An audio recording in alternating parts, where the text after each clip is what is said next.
I'm with Manish Tewari, the Member of Parliament from Chandigarh from the Congress Party. And today we're talking about the 104 Indian nationals who were deported from the US.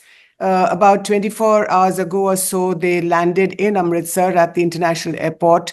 33 of them from Gujarat, 33 from Haryana, and 30 of them from Punjab. Most of them have gone back to their homes. Your first comments, Mr. Tiwari, on this deportation of Indian nationals from the US. Well, Jyoti, going by the visuals, which have been going viral all over the media space, absolutely inhuman. Mm-hmm. You see, these people are not hardened criminals. Why do you think it's inhuman? Is it because they were chained and handcuffed? Why are you calling it inhuman? Oh, absolutely. Oh, absolutely. See, these are not hardened criminals or terrorists. These are people who went to the United States in search for a better life. You know, they thought that this is the beacon of opportunity. This is the city on the hill where they would be able to make a better life for themselves. It's another matter that unfortunately they ended up getting there illegally. So the first question which arises is, was due process followed when they were deported to India? And number two, the manner of deportation is absolutely abominable and preposterous, for the lack of a better word. You don't shackle people, you do not put them in handcuffs, you don't deny them basic human dignity, that you make them eat food with their handcuffs on, you tell them to crawl to the toilets because you are not willing to unshackle them. The accounts which have come out are absolutely horrifying. And it is incredible that the foreign minister of India, rather than condemning this kind of conduct, rather than saying that he will take it up with the United States of America, with the Trump administration, actually gives a statement which is ipso facto a justification of what the US is doing. Nothing could. Yeah, he has said in the parliament, Mr. Tiwari, that he will take up the treatment of these internationals. Yeah, but Jyoti, if you read the earlier part of the statement, he says these are standard operating procedures. He does say that. He does say that. So is it standard operating procedure, Mr. Tiwari? Are these standard operating procedures? So the question I would ask you is that you've also been a very eminent journalist for a very long time. If these were standard operating procedures, why didn't we see these visuals earlier? So because that's the point. Yeah, so that's the question to you, which is that Mr. Jaishankar has said that this has happened several times before, that many Indians have been deported. It's not the first time. Do you think that if Indians would have been deported, bound hand to foot, almost hung, drawn, and quartered, there wouldn't have been an outrage in this country? So obviously, this kind of inhuman treatment has not been meted out before. And then you have the head of the Border Patrol actually putting that video out on social media, saying that this is the manner in which we will hunt down and deport or expel people who illegally come to the United States. This is about not only humiliating those people who unfortunately, as I said, went in search for better opportunities, but also humiliating the country that they came from. I mean, the least the government of India could have done, if they agreed to this deportation without even a demur, that they should have sent their own planes to get the people back, with some shred of dignity. So, Mr. Colombia protested. Colombia protested, and protested. Mexico protested. Other Latin American countries have protested. But here you have the Indian foreign minister actually justifying the conduct of the United States of America. The question is, Mr. Tiwari, that when the Congress party, your party, was in power for 10 years from 2004 to 2014, Mr. Jaishankar, the External Affairs Minister, says that there were deportations even in that time. Now, do you remember, or can you say for a fact that deportations took place or not? because he did reel out some years when the deportations did take place. And second of all, was it done in this manner, in this very humiliating manner? Well, let me remind you, there in 2013, there was one Indian diplomat, Devyani Khorbode, if I remember the name Khobragade, correctly. yeah, Khobragade. When, yeah, when she was humiliated in the US, the then UPA government had reacted so strongly to it and sent out a very clear message that we will not allow our diplomats slash nationals to be treated in this manner. And I shudder to think that if in 2012 or 2013 this would have actually happened as Dr. Jaishankar is today claiming, and maybe completely erroneously, that they were brought to India bound hand and foot in handcuffs and shackles, the opposition, the then opposition, which is in government now, wouldn't have taken us to the cleaners. They would have had us on the mat and walked all over us. So No. obviously, deportations may have taken place, but not in the manner and not in the ignominious, humiliating manner in which the current deportations have been done, whereby not only were those people who were deported treated in the most inhuman manner possible, but but videos of their inhuman treatment, being shackled and led away like prisoners, getting onto a plane to be taken to a prisoner of war camp, were released by the official handles of the United States government. Yeah, No that's friendly right. government does that. I mean, this government has virtually allowed the Trump administration to walk all over them. I do not know as to what they fear or what is that they expect from the Trump administration that they are allowing Indian nationals to be humiliated in this manner. So this leads me to two questions, Mr. Tewari. The first is that Prime Minister Modi is likely to be going to the US. That visit, of course, has not been announced formally, but he's likely going there from the 13th of February to the 15th of February. Do you think he should go under these circumstances? And the second is that India and the US do have a very, very vibrant relationship. It is India's most important relationship in many ways. Do you think that an incident like this should be allowed to come in the way of this very vibrant and robust engagement? Well, let me answer that question by taking you back to 1947. At the end of the Second World War, when two superpowers which had essentially won the Second War, the United States of America and the Union of Soviet Socialist Republics, were at loggerheads with each other.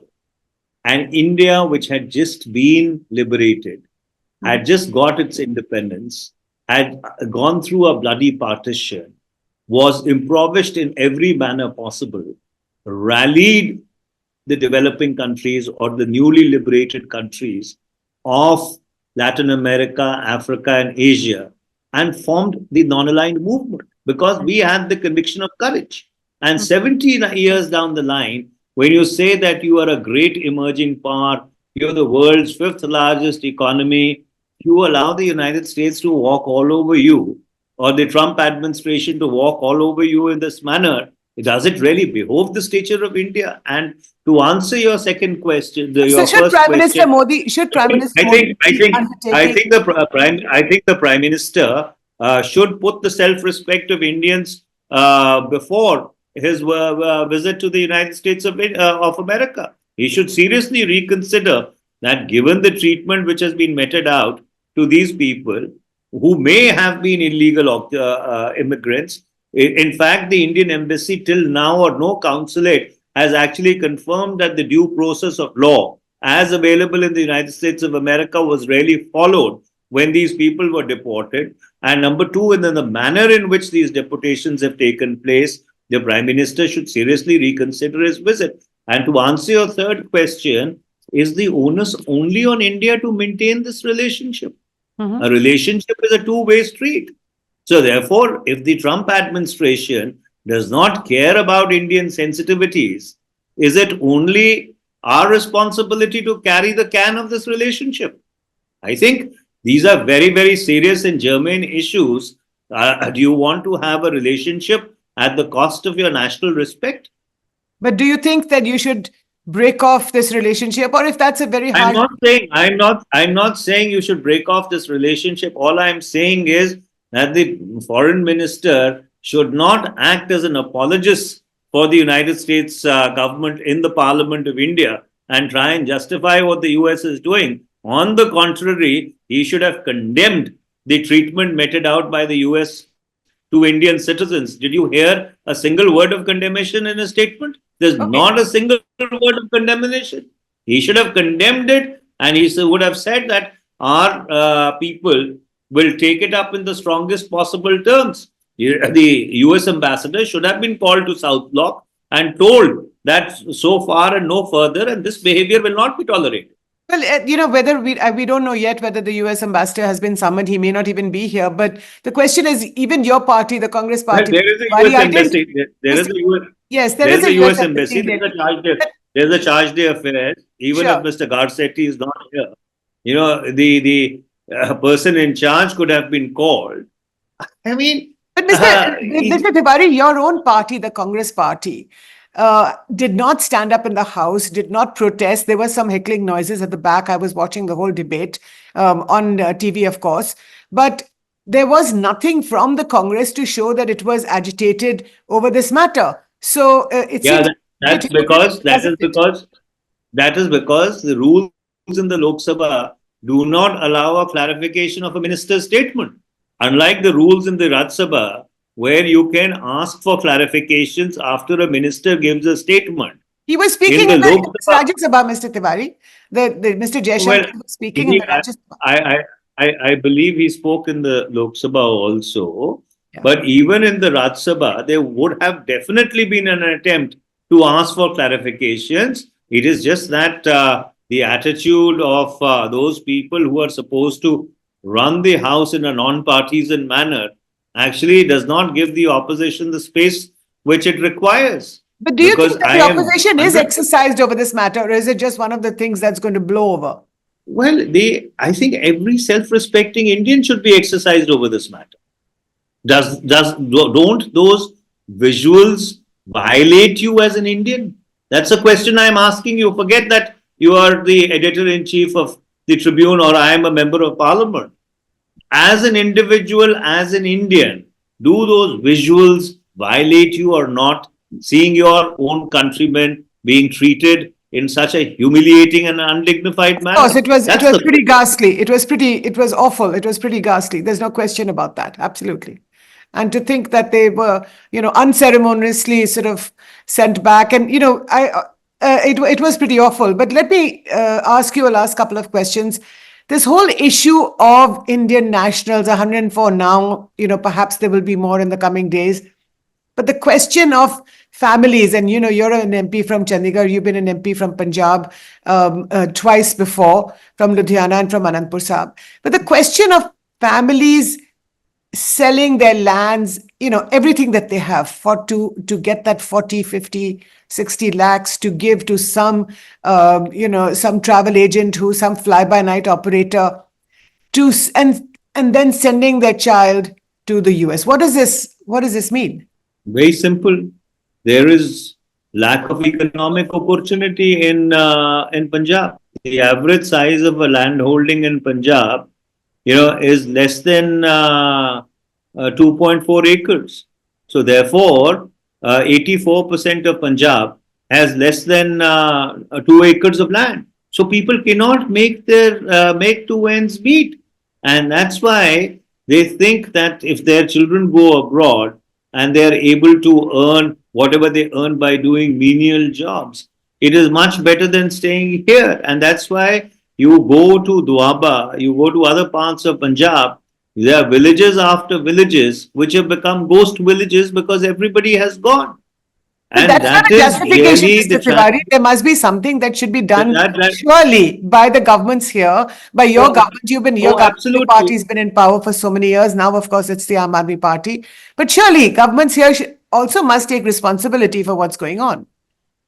Well, Jyoti, the problem did not start today. The partition of India, which was essentially the partition of Punjab and Bengal, really closed all the economic trade routes which used to go from Punjab to Central Asia. If Lahore was the capital of Punjab, the cultural or the political capital of Punjab, Right. Amritsar was the mercantile trading center. There was a symbiotic relationship, and onwards to Central Asia, those trade routes were open. Partition actually closed Punjab from one side. It is at the tail end of the country. There is no meaningful investment which comes in because the economies of scale do not apply. Agriculture is a profession of diminishing returns. That is why the farmers have been sitting now for 2 years demanding a legal guarantee for a minimum support price for their agricultural products. Coupled with that, Punjab went through 15 years of militancy slash terror, where it was on the front line of protecting and preserving the unity and integrity of the state. The center did not even care to compensate Punjab for the money which it had spent on fighting militancy. So, Right. therefore, there is a stepmotherly approach which has been adopted across administrations with regard to Punjab, which is why I say that Delhi has never understood Punjab and Delhi will never understand Punjab. And therefore, you have a festering volcano on your western border, which you think if you do not look at it, you bury your head in the sand like an ostrich, it will go away. There is a serious social, economic, and political crisis in Punjab as we speak, and it has been there for almost a couple of decades now, and it has not been getting the attention it deserves. Right, Mr. Tewari, we'll have to leave it there, but thank you for your time, and we will follow this story and come to you. But this has been quite a horrifying story about Indian nationals deported, handcuffed, chained, and sent back to the country. But thank you so much for your time.